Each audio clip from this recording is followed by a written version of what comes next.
introverted noise. Hurry up, Daddy. Let's do it. Rolls out to the right. 5 seconds to go in the first half. Dante fires deep to the left. Moss caught it at the 11, but now he pitches it to Mo Williams.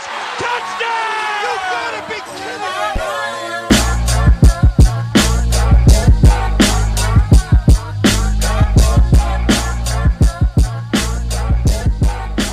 Welcome back to another episode of the Climbing the Pocket podcast. I am your host, Jason Brown. You can find me on Twitter at BrownJason. And we are back. We got the full crew, and we're just here to talk about some Vikings football stuff. We got free agency, kinda, I guess, maybe to talk about a little bit. Vikings haven't really done much. We can talk about that too, but we got the full crew, so we're going to run through this thing real quick. QB1, my man. How you doing? How you been? Good, man. Life is hectic right now, staying busy, but busy is a good thing. Deep diving with the draft guide. Some details will be out about that very soon, so stay tuned to that. Yes, sir. Yes, sir. Miles, my man, how's it going? How's Teddy? Teddy's good. I'm doing good. Oh, man, you're a Busy. man. A few words today. Yeah, busy. Busy. You sound a little run down, Miles. Yeah, something like that. You can't be this tired now. You got a baby on the way, you know. If life is beating you down like this now, the summer's going to be hard for you, man. That's why he's run down. Care, don't get Miles in trouble now, Prince. And Sexy Prince, my man. Yeah, man. How's it going? How you doing? How you been? I've been What good. you working on? Working on part 2 of that. I started the series Keep That. Just kind of going through Vikings plays that. I mean, it wasn't all bad last year. I know that we make our jokes and based on Vikings Twitter, it made it seem as if it was all bad. But just kind of going through all the odds and ends of that. So I'm good. Okay, I'm proud of you going through finding good plays from Kirk Cousins and stuff to write about. I feel like that's growth. That's growth. Or is it just about good plays about Kirk? I mean, plays outline. I don't even know if he was like in the play. Hey. I'm trying to give you props for your growth here. Don't mess it up. All right, so I'm going to swing. We're going to start with JR on this one here because, JR, you are often the voice of reason. And Miles seems too tired to do that this evening. So is it really as bad as it feels like it is to the majority of people who are watching the Vikings kind of navigate this free agency period? Because as bad as the offensive line was last year, what is it? The only guard we have with NFL experience left is Danny Isidora. Compton's gone. And as much as people were hating on Compton, it wasn't like he was the worst of our offensive linemen last year. Compton's gone. Easton's gone. Yeah, man. We were like, Richardson is gone. Sendejo's gone.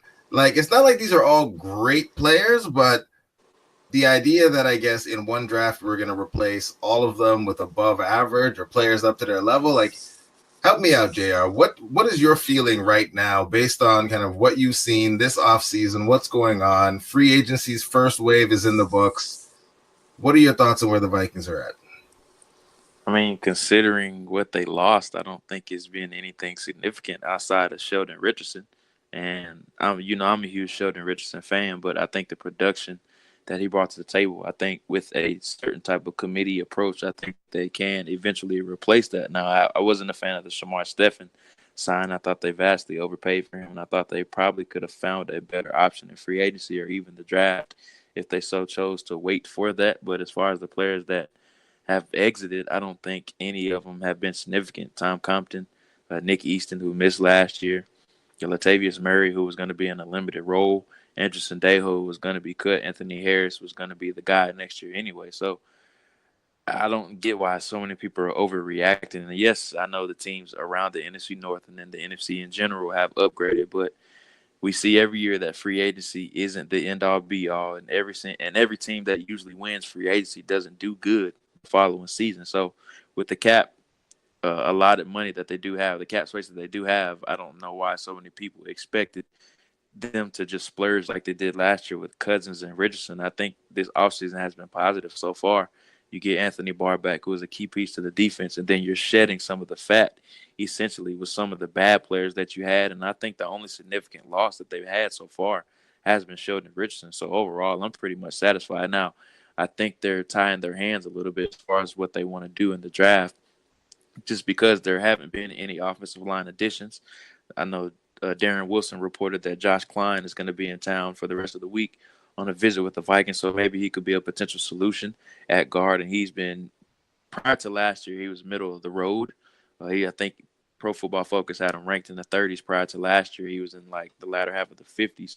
So he took a step back last year, but he maybe could be a solution at either guard spot right now, because we do need two guards. I mean, let's just be honest about that. We don't have any proven guys, and Isadora hasn't stepped up. I thought he would be a better player by now and developed a bit more than what he has to this point. So we'll see if they do end up signing Klein, or if they go out and get a Steven Wisniewski.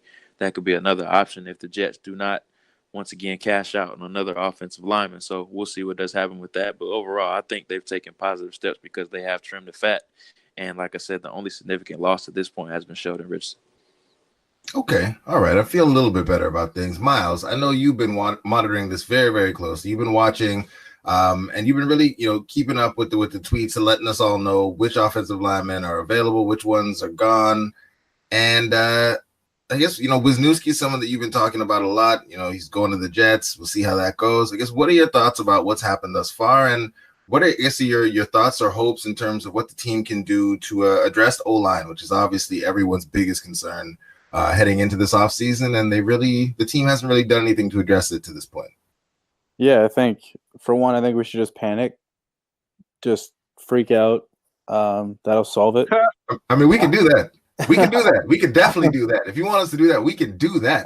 I mean, it is kind of surprising to me that they haven't made any sort of move up to this point. I mean, we knew that they didn't have much money. I'm in agreement with JR. Like, it felt like they prioritized Shamar Stephen over looking for offensive linemen to start, which like Shamar Stephen as like a rotational piece is fine, but like he said, the pay is a little too high. Some of these guys though they're getting way more money than you kind of expected them to get. Like an AJ Can getting a 3-year, $15 million deal. I don't know the details of the deal, but that still feels like too much to me. Nick Easton getting 4 years, $24 million coming off a herniated disc in his neck, and only being a starter for 1 year, and he was mediocre at best. So I just think some of the numbers that are being thrown around for some of these offensive linemen are just crazy. I mean, the Vikings couldn't compete with some of that, and they shouldn't. So, like, in that sense, I'm not mad at what they've done in the fact that they haven't, to this point, we don't know what they're going to do with a guy like Josh Klein. But they haven't overpaid for anybody. So I'm cool with that aspect of it. Still a little surprised that they've let things get to this point where a majority of the guys that could help are gone. But there are still a few names out there, like you said, Stephen Wisniewski. I really like him. I think he fits. He'd be an upgrade to me over Nick Easton for that guard center position anyway. So if they found a way to bring him in, even Brett Jones, they could bring him back and be that guy too. There are possibilities out there with guys that can play, multiple roles. So I think there's ways they can do it. I don't agree with the idea of trying to move O'Neal around and then moving all these offensive linemen around, but they could look to bring in a guy like Ryan Schrader, fill him in at right tackle, move O'Neal to left tackle, move Reefin to left guard. Like there are solutions that they can try, and I'm not even going to call it a solution. There are things they can try to do to fix the offensive line. I know it feels really dire right now just because it does feel like they haven't done anything, because it really is bringing it back to 2017 right now. That's literally what it feels like. Outside of the quarterback position, it really just feels that's what they've done. They're just rewinding a year back. They're like, hey, let's plug in the QB we have now and put him on the 2017 roster and see how things go. But like we still haven't finished this out, the second week of free agency. So I'm not tripping too much. I mean, if they sign a guy like Josh Klein, I think that helps a lot heading into the draft. And I think I've said all along, I believe that they'll sign 2 free agent offensive linemen and then go into the draft with looking to grab too early. And I said at least one of those offensive linemen need to be a surefire starter. That'd be Josh Klein, who to me is better than a lot of the right guards that got paid last week in free agency. So I'm cool with kind of what their approach is if they find a way to bring a guy like Josh Klein in and sign him.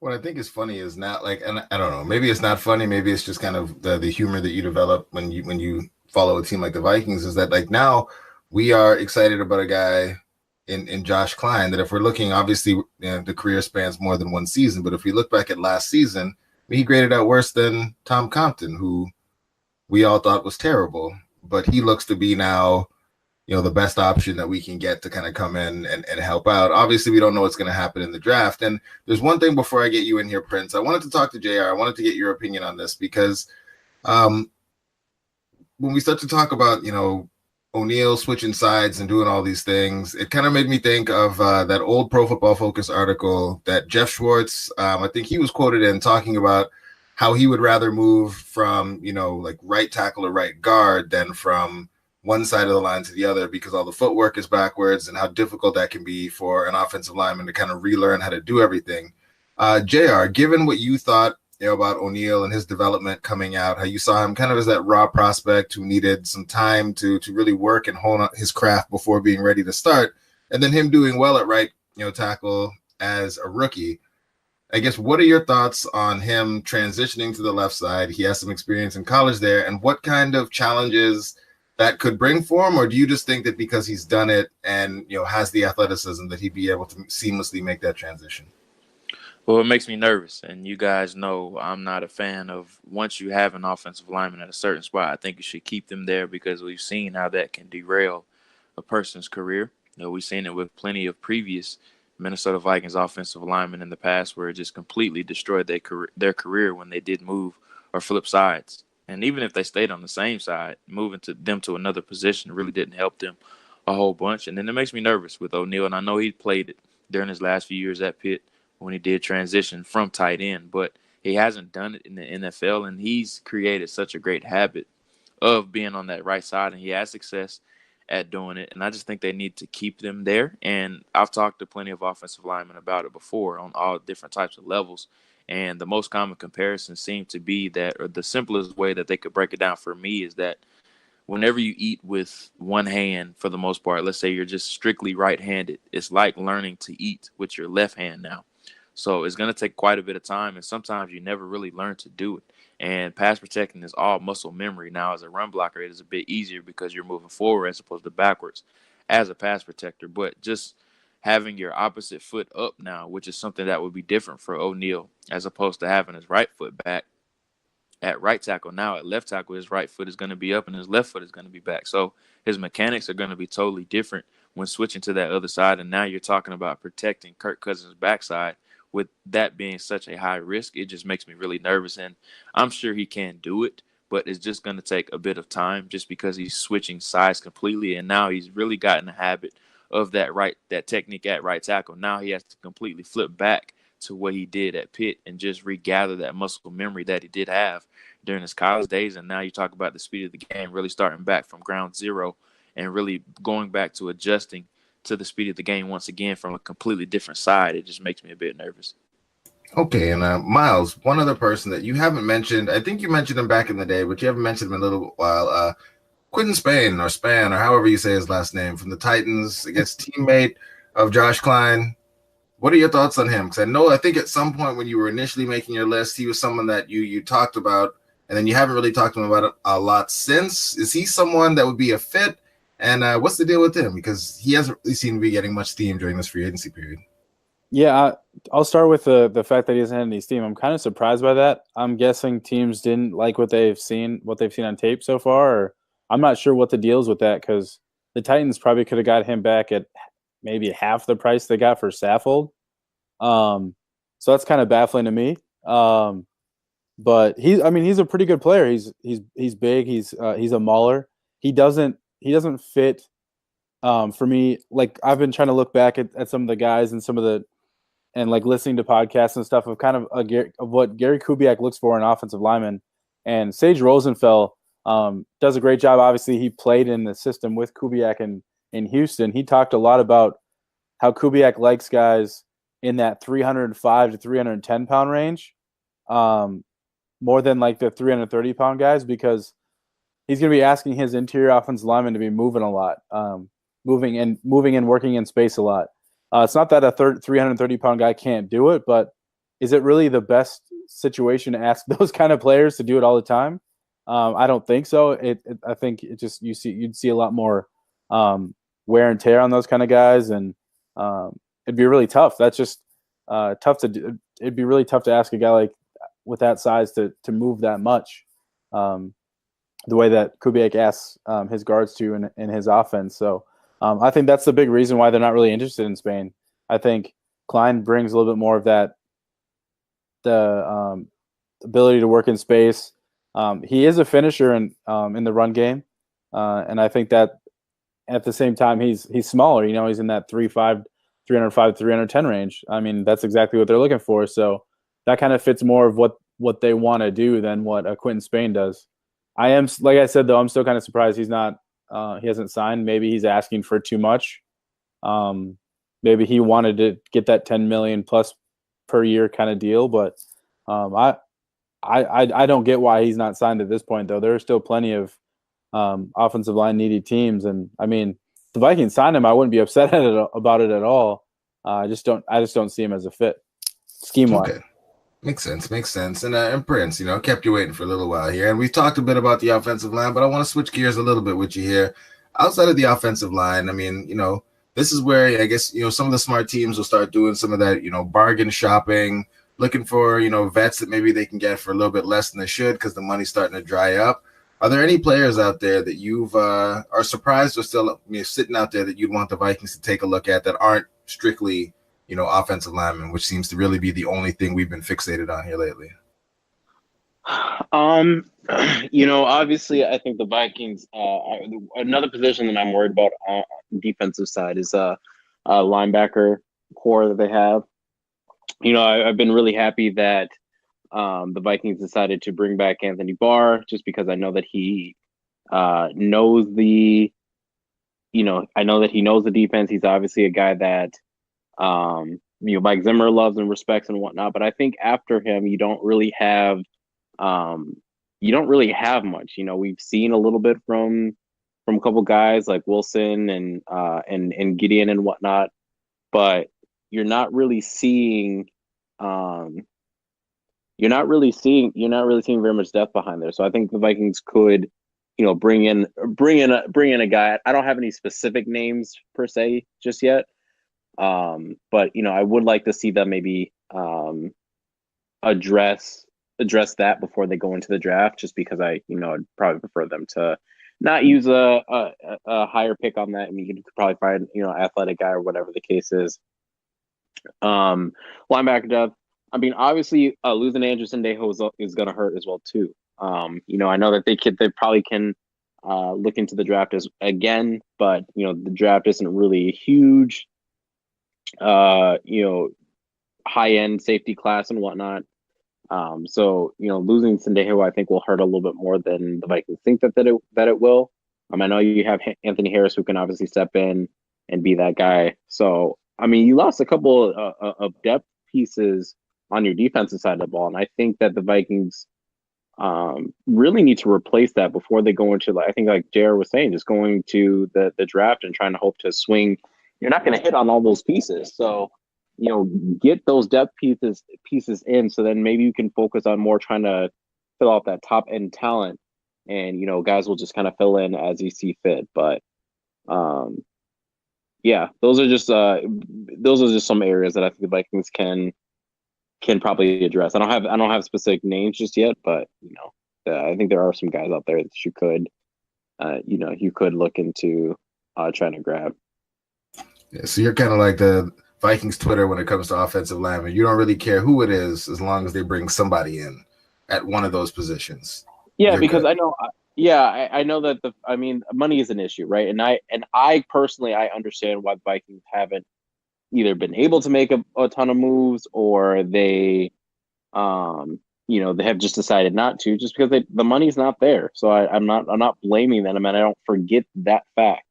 It's just that, we are getting to the point where I don't want them to have to, I really want them to have their board like truly fall to them. And I know that becomes a little bit more challenging when there's a position you really need to address and you don't have, and you haven't addressed it early on in the draft, so trying to get a good tight end and maybe wide receiver 3, good offensive linemen, take advantage of this interior defensive line, like all of that you're trying to address, and you don't have a 5th round pick. So, you're really going to have to either probably trade back, or see if you can pick up another high to mid round pick just to be able to do all the things that you want to do. So it's going to be tough. It's going to be tough. Miles, same question to you. Any weapons that you see that are just kind of sitting out there that you think might be bargains that would be able to help the Vikings out before we get into the draft? Maybe open up a little bit of flexibility. I know you've very much been on the, kind of leading the charge in terms of, Kirk Cousins needs all the weapons that he can get around him. Maybe try to replicate what he had in Washington, during his best seasons. Anyone kind of laying around out there in the bargain bin that you think we could pick up with the couple dollars we have left who might be able to help us out?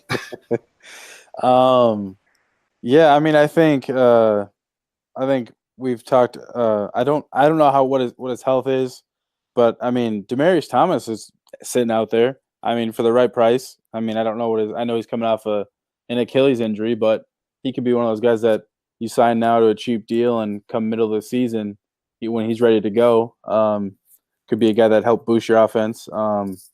Sounds like Randall Cobb's visiting the Cowboys, so I'm not really sure about him. Pierre Garçon, I wouldn't really go into that just because he's been injured the last 2 seasons.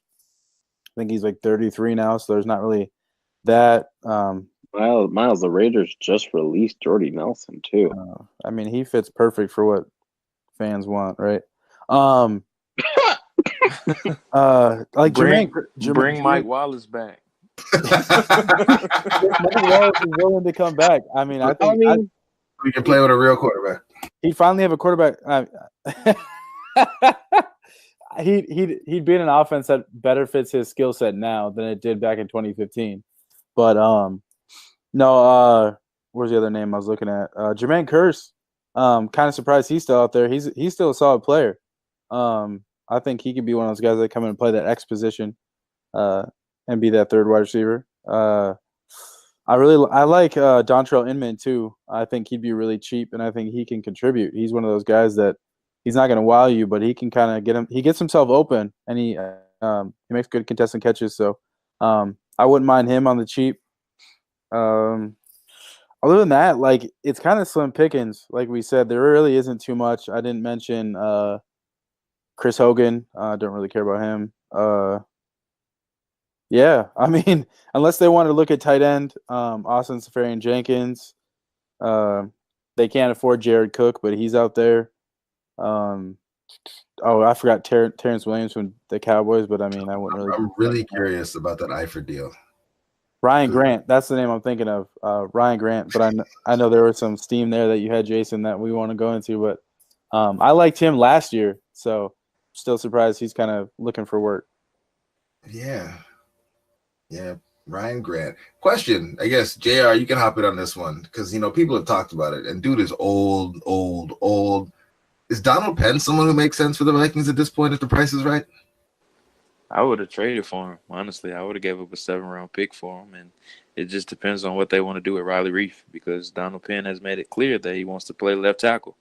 And if they slide Reif down to guard either one of the guard spots, then they have an open slot at left tackle, depending on if they want to keep Brian O'Neill at that right tackle spot. So I said it plenty of times in the group me, and I know he was injured last year, but, I mean, do you have anything to lose at this point? And he's 35 years old, and maybe – let's say you trade a pick for Donald Penn, and then you can still draft a tackle or even a guard. Now you're starting to create depth, and it doesn't force you to play that tackle right away either. And if anything, if he does get hurt, then you already have that guy behind him already fully entrenched. So I would have traded a 6th or 7th round pick for him, in my honest opinion. Okay. So I'm going to go ahead and say that you are on board with bringing Donald Penn in then.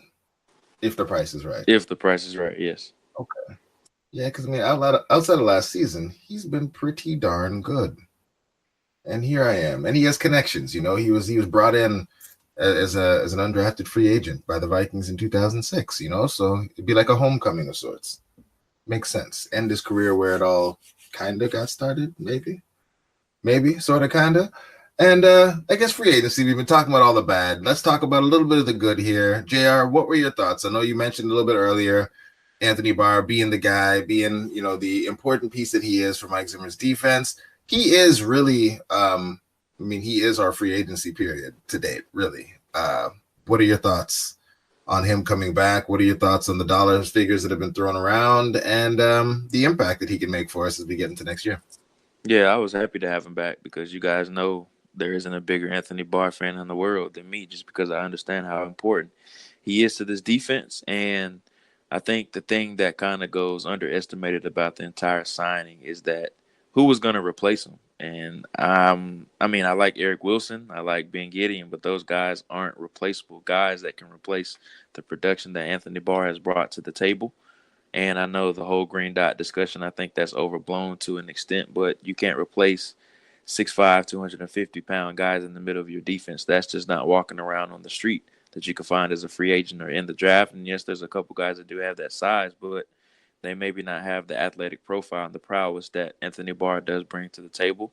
As far as the price, I thought they got him at a bit of a discount considering what I thought he would command on the open market. And he got around the same, I think he got the exact same as what Quan Alexander did. And I think his production is much better than what Quan Alexander has been to this point.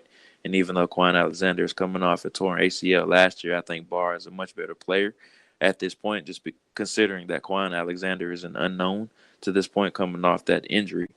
And, I'm happy to have him back. I think it makes the linebacker worries a bit less than what they would have been if he was gone, because you're talking about a position that you would have been scraping the barrel as far as your depth at that position and really the talent as well. And after Devin White and Devin Bush in this draft, there is a steep decline at that position. So I think it was really essential that they made it a point to bring him back.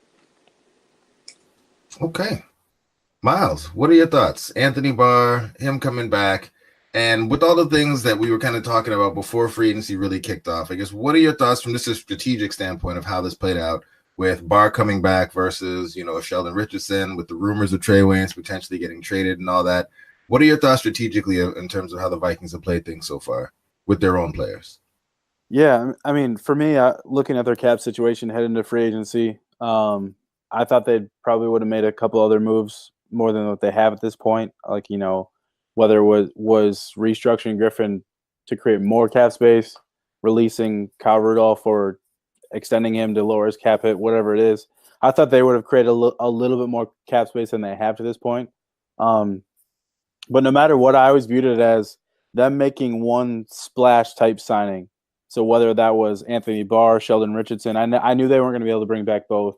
But it was, a Barr or Richardson situation, or trying to go after maybe a tackle or guard in free agency. In the first wave of free agency, I always viewed, or a tight end even though I don't think that was going to happen anyways. But I always kind of just viewed them to be making one splash signing, and it ended up being Anthony Barr, which I've been hearing some things that they were going to let him test the market to kind of see what the deal was going to look like, because it sounds like, according to Darren Wolfson, that they'd stayed pat at $12 million per year, and they'd stayed pat at that number since like last August. So it's kind of crazy to think now that they were willing to up their offer, but kind of makes sense. They let Barr go out and test the market, and they were like, hey, and after hearing that he kind of had cold feet of leaving, I think once they heard that, they're like, well, we can make this work. So like I said, I always viewed them making one splash move. The Shamar Stephen one we talked about, kind of didn't understand that one, but it makes sense for Zim wanting to have familiarity with a guy and a guy that he knows can help stop the run, which I don't know why he cares, but whatever. But yeah, sorry, you want to know else too, just how?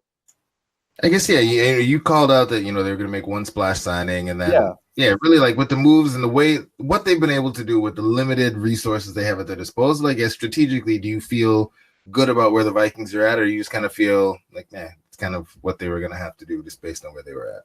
Yeah, I mean, bringing Barr back, I don't think there should be any regrets or people being upset at that point. I think it's more of them not willing to sacrifice anything for the most part on defense. Like they, even after losing Sheldon Richardson, they go out and prioritize signing a guy like Shamar Stephen instead of trying to, find some of that money for the offense.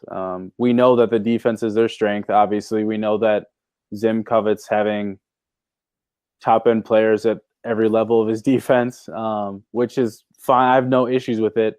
But when you start getting some log jams at places and you start, and that the situation you're in on offense, you need to do better and you need your offense to be better. I just don't think there's been enough strategically yet, and maybe things will change, but I don't think strategically they've done enough to try to improve things besides the coaching staff, which I do think is a big part of it. But at the end of the day, you still need to bring in players that can help and contribute too. So I'm just kind of surprised we haven't seen them get creative at all at this point. Yeah, that makes sense. And Prince, I know that like for the most part, we've all figured that, one of Richardson or Barr would be back. But I don't know that I've really got your take on the pod in terms of should either of them been back? And as Miles kind of hinted at, should offense have been the priority if we needed to spend money? And should we have let both those guys walk to potentially see about bringing in, some big name talent on the offensive side of the ball to help things out, given that the investment that we made in Kirk Cousins last offseason? Well, I'm going to say yes and no. I'm going to say I think my hope is that they decided to say no in free agency because Zim was like, hey, I do think that I can continue to make this defense be great if you let me keep these guys. But then, yes, in terms of he's like kind of relinquishing, saying like, okay, well, now if you want to use our draft capital to go get a more offensive talent, then you can. So, it was hard letting Sheldon Richardson go just because he did play really well. I mean, he fell off at the end of the season, but you did get a lot of production out of him. But I think this draft class is too deep for them to have really spent a ton of money on that position. And then I personally really like the Anthony Barr re-signing. I know that you're really tight on money, but I just think that, like Jared said, there's just one less position you have to worry about. And he is going to be hard to replace. Even if you can replace athleticism and the size, it's going to take a while for him to really just adjust to Mike Zimmer's defense and whatnot. And even then, it's not surefire. But I do think that the Vikings really, really, really need to put more of their resources on the offensive side of the ball. Bring in some offensive line talent high. Bring in a tight end high. That way, if you bring in two really great offensive line weapons and then, or not weapons, but just offensive linemen, and then you bring in a receiving weapon at tight end, I do think that you pretty dramatically bolster this offense pretty quickly. So I think it's one of those things where Zim's just going to have to, he's going to have to say, okay, you gave me Anthony Barr. You kept some pieces on defense that I wanted. So go ahead and help Kirk as you see fit. Okay. So with that in mind, we'll turn our attention to the draft. It's still a little ways away, but I wanted to get JR's take on something related to free agency and the draft, because one of the things I've seen people kind of say a little bit, and I wanted to get your take here, is that with the way free agency is played out and many of the teams ahead of the Vikings who did have needs at offensive line going out and addressing those in free agency, JR, as you kind of play around with your big board and maybe start to work on mock drafts and read mock drafts and look at all those things, do you think that the likelihood that, one of those good players that we would need to really be a plug and play type of piece for the Vikings offensive line, you think that the likelihood is increased that one of those guys will be available for us there at 18? Well, it's tough to say right now because some teams use free agency as kind of relax those needs at the top. So, I mean, even the New York Giants, a team that has signed a couple offensive linemen, even the Panthers, even though they released Matt Khalil, they still have a dire need, and those are the two teams in front of them at 16 and 17. And Cincinnati Bengals, maybe they could take a guy at offensive tackle, even though they somehow re-signed Bobby Hart at tackle. So maybe they do still try to find some tackle options or even some interior guys. So there are a couple teams ahead that could go offensive line, but I think the Vikings are in a really good spot because they're crammed right in the middle. And I think with how high some of these edge rushers are going to go, I think there's going to be some good players that do eventually fall to them. Andre Dillard is a common name that has been mentioned, and there's a host of other names as well. I don't think my whole thinking is that I don't think the Vikings are going to take an interior offensive lineman early on just because they have never done it. If they're going to take an offensive lineman, it's going to be a tackle. So you talk about Cody Ford is a name that I think he's definitely going to be there. If they want Cody Ford, I think he's going to be there for the taking.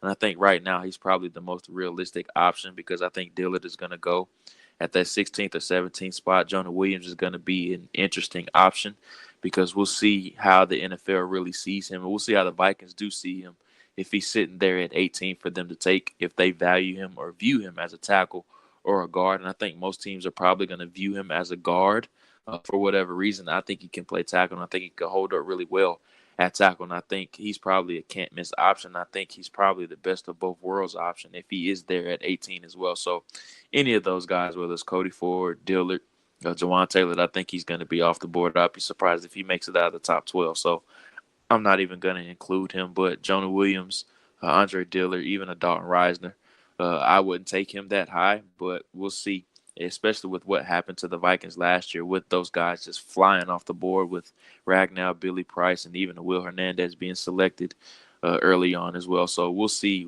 just how high they do value some of these offensive linemen in the draft. Okay.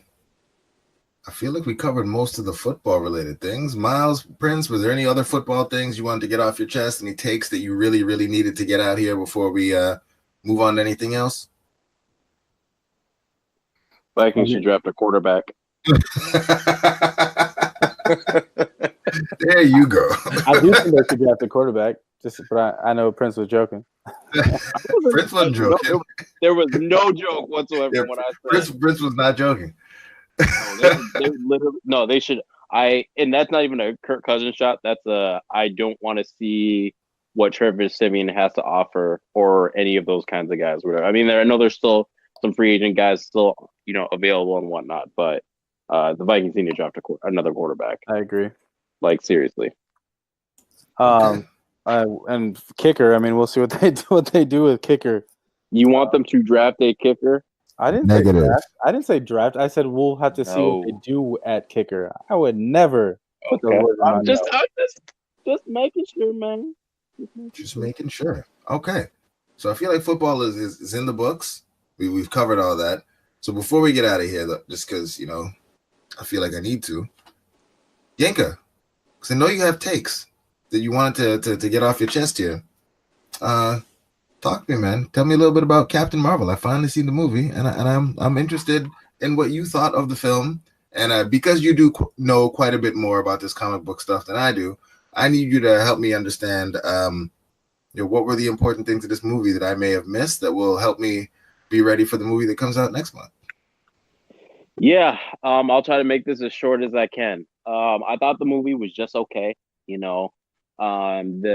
movie introduced two really big entities that I've been waiting in these movies. Obviously, the Kree Empire and the Skrulls. The Skrulls are just an alien race who are shapeshifters, and then the Kree are this kind of galactic empire. And these two forces fight a lot. I still think everyone should go and see this movie. I think that it's the issues that I had with the movie. I don't think are enough for me to be like, no, I don't. I think it's a terrible movie. No, I actually want people to go and see it because I think people can enjoy it. Some of the biggest issues that I had with it were there were a few plot holes that I think Marvel will need to correct at some point or another.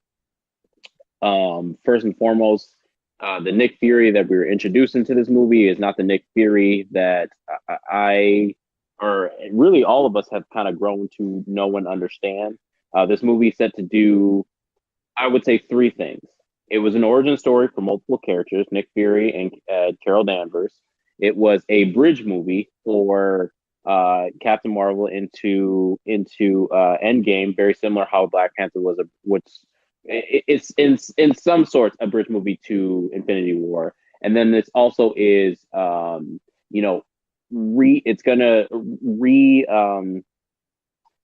it's essentially supposed to reset the Marvel Cinematic Universe, because after Endgame, things are going to change.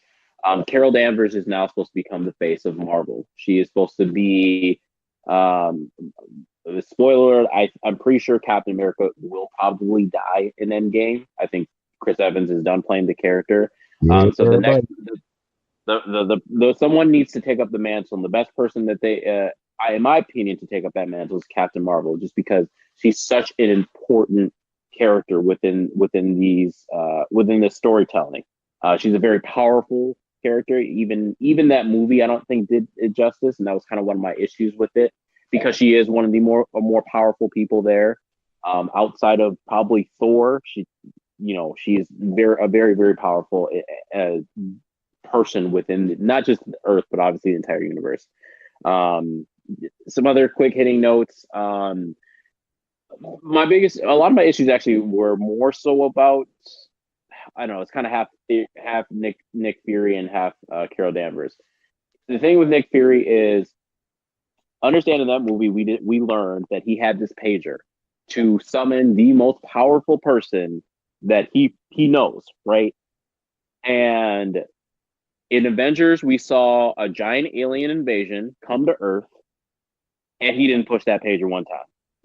We saw artificial intelligence.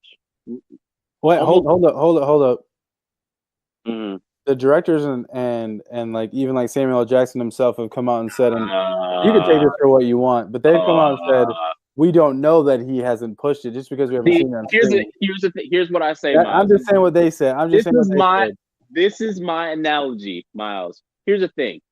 When I go into these movies, I understand that there's going to be a form of pickle juice that I have to just swallow, and I just have to be okay with it, right? But what I like pickle juice. But here's what it's not your juice's choice, though, right? What I expect, however, Miles, is I expect that they are going to tell me, y'all, we're going to introduce some pickle juice to you. We're just going to need you to swallow it, and here is why. As long as you explain why I have to drink the pickle juice, I will drink the pickle juice, Miles.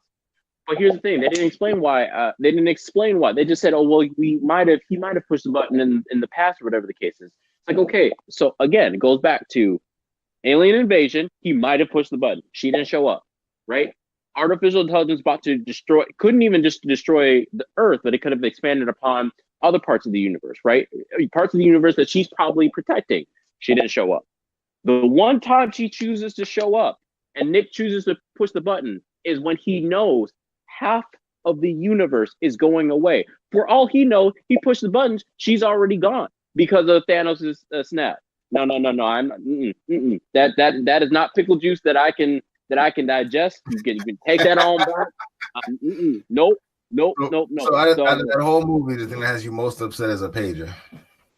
It's the plot holes that I felt like this movie created when I didn't think it was necessary, because they had a form of continuity to it that I think that they were doing so well. Now, Marvel has gotten in trouble with introducing one thing and then having to fix it in another movie or fix it in other parts of later down the road, because we're essentially just reading we're watching this giant book, right?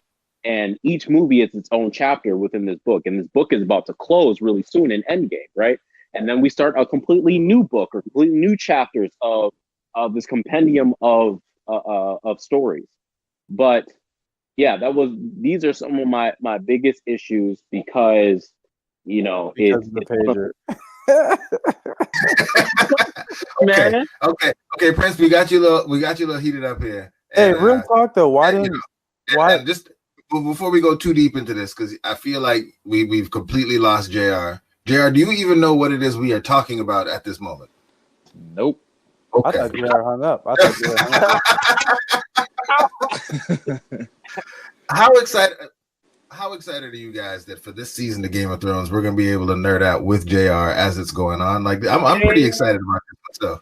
And I'm so excited. When JR was like live tweeting all this stuff, I think it was really because you get to relive the story through someone else as they're going through it. So when he's just like, "Yeah, I don't trust the Philip," or just his excitement for events that would happen that you wish that you could like forget about and then go through it again. I'm happy that we're all going to get to have like a component of Game of Thrones on the podcast. I'm going to have a lot of questions, so y'all be ready. Hey, it's all right. It's okay. My only last question, we don't have to – Prince, why do you think that they waited so long to introduce Captain Marvel? Like, I know they had to do it in this time frame, but, like, it really literally feels like we just seen Captain Marvel in the last week or two, and then we go to Endgame in, like, less like a month. Like, yeah, that's actually a really good question, Miles. And I think this is part of the reason why I wasn't as happy with the movie in general, because I do think that this is a character that probably should have been introduced a few years ago. Instead of giving us like, I don't know, second Guardians of the Galaxy movie, you could have given us this movie. Because Superman stinks and Captain Marvel is Marvel Superman. I mean, if we're keeping it, all powerful characters are not fun. They're not.